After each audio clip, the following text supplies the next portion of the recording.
Moi, personnellement, si vous voulez, j'ai toujours pensé que Macron était bête. Pourquoi? Pour une raison très simple, si vous voulez, c'est qu'il a raté 3 fois Normal Sup. C'est vrai. Il a raté 3 fois Normal Sup, il est passé à grand coup de transpiration à l'ENA, et ensuite, on l'a fait monter dans l'inspection des finances pour qu'il devienne... Mais c'est un homme qui n'a aucune intelligence des situations. C'est-à-dire que il est juste... un but de sa personne. Un but de sa personne, est persuadé qu'il est quelqu'un de tout à fait spécial. Moi, j'ai toujours dit, cet homme est idiot. Le vrai problème de Macron, c'est qu'il est idiot. Les flics en ce moment sur les manifs. Mais les flics, je ne veux pas dire du mal, parce qu'ils n'ont pas un métier facile en ce moment.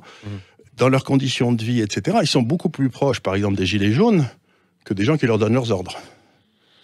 Et la terreur, à mon avis, de ce gouvernement, c'est que les flics, d'un seul coup, ne fassent ce qu'ils ont fait en 58 ou quelques fois dans l'histoire de France, c'est-à-dire de dire, écoutez, j'en ai marre d'aller taper sur les miens. Qui se retournent. Qu'ils se retournent et qu'ils aillent taper sur ceux sur qui on devait taper. Donc, moi, je ne suis pas du tout inquiet pour les flics. Aussi bien l'armée que la police ont toujours été républicaines en France, donc il n'y a pas de...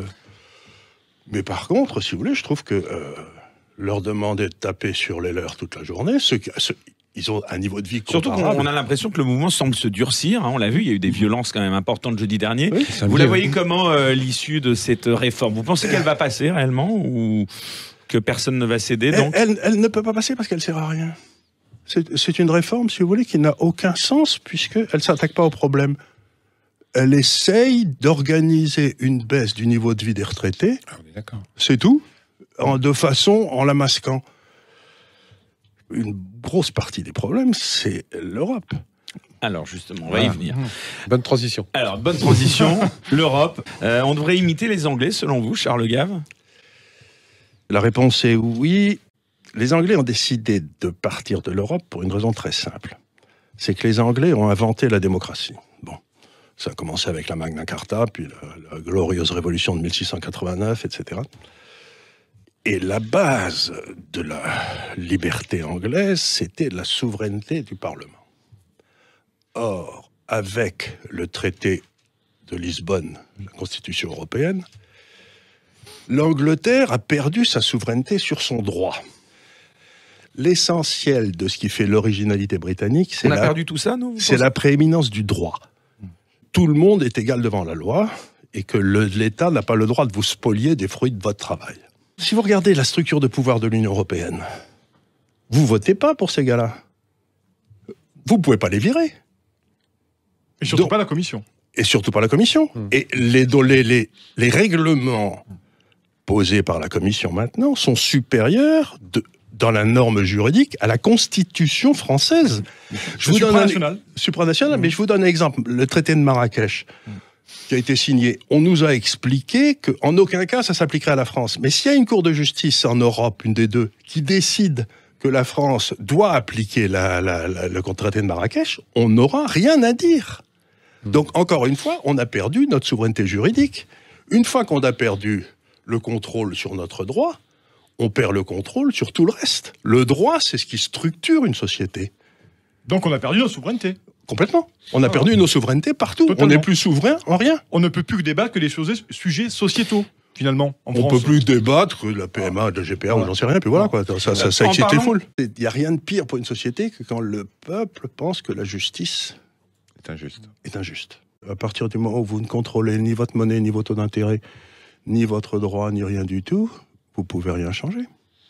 Donc, mais il n'a pas envie de changer, Macron. Mais il n'a pas envie de changer. Il a été mis en place pour, dans le fond, détruire l'État français. Pour que la justice existe, le droit existe, il faut que l'État soit fort, qu'il fasse très bien ce qui est son domaine, c'est-à-dire la justice, la police, l'armée, la diplomatie, et qu'il foute la paix aux gens dans le reste. Or, Macron passe son temps à faire des bruits dans le reste et ne s'occupe pas de l'État, qui est son domaine éminent, dont il a la responsabilité. Quand on abandonne le pouvoir, si vous voulez, ils espèrent tous refaire le coup de De Gaulle en mai 68, vous savez, avec le 2 millions de personnes sur les Champs-Élysées, et puis la chambre introuvable juste après. Oui.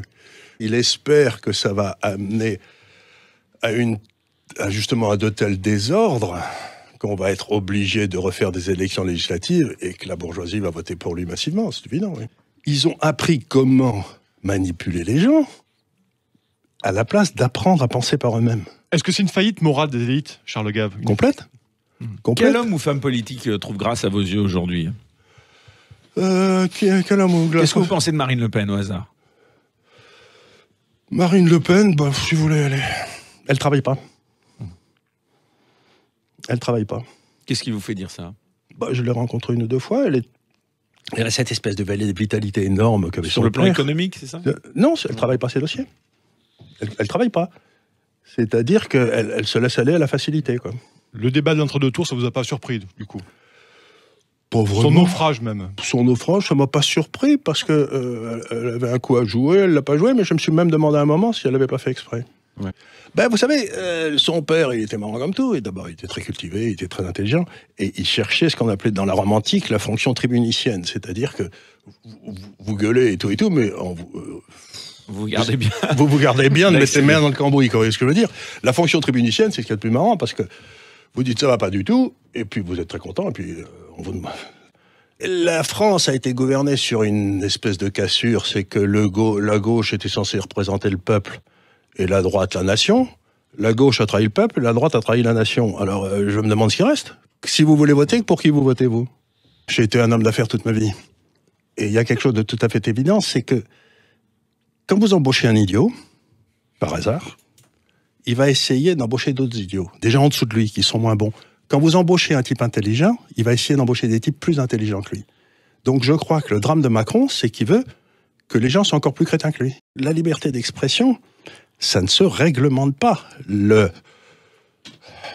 premier amendement de la Constitution américaine, c'est le Sénat ni la Chambre ne feront de loi pour empêcher la liberté d'expression. C'est interdit. Donc toutes les lois mémorielles, toutes les lois pour la haine et tout ça sont des atteintes directes à la liberté d'expression et sont inadmissibles et anticonstitutionnelles. J'ai le droit de dire des saloperies.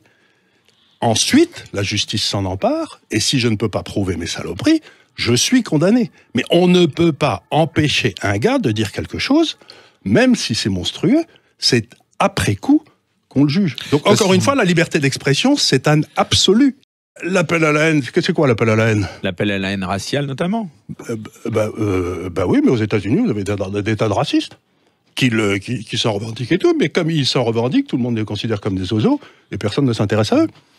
Si vous voulez, c'est un petit peu, il faut revenir au freudisme ici. Si vous empêchez les gens de dire des trucs, ça leur file des boutons, et ils deviennent encore plus méchants. Sur l'islam aujourd'hui, Charles Gave. Oh bah j'ai toujours Islam de France. Ça n'existe pas. J'ai toujours porté le même regard sur l'islam, si vous voulez. Je suis né en Syrie, hein, donc j'ai vu le Moyen-Orient dans ma famille, etc. Aujourd'hui, il n'y a plus de juifs au Moyen-Orient, sauf en Israël. Les chrétiens se font massacrer tous les jours. L'islam, c'est la seule religion où le prophète dit ceux qui disent du mal de moi, vous devez les tuer. C'est-à-dire l'ordre du prophète qui vous donne, c'est de tuer ceux qui disent du mal de lui ou de Dieu. C'est-à-dire qu'encore une fois, c'est une atteinte monstrueuse à la liberté d'expression. J'ai le droit de dire que l'islam est une saloperie. Écoutez, à partir du moment où vous dites il faut tuer ceux qui ne croient pas en Dieu, ceux qui ne croient pas en l'islam, à partir du moment où l'homme et la femme la femme est inférieure à l'homme, à partir du moment où le non-musulman est inférieur au musulman, à partir du moment où il n'y a pas égalité du droit, etc. Et n'oubliez pas que c'est incréé. C'est-à-dire que vous ne pouvez pas changer le texte. Il a été dicté par Dieu. Donc vous pouvez pas changer une ligne du Coran sans avoir la condamnation à mort qui s'appelle sur vous.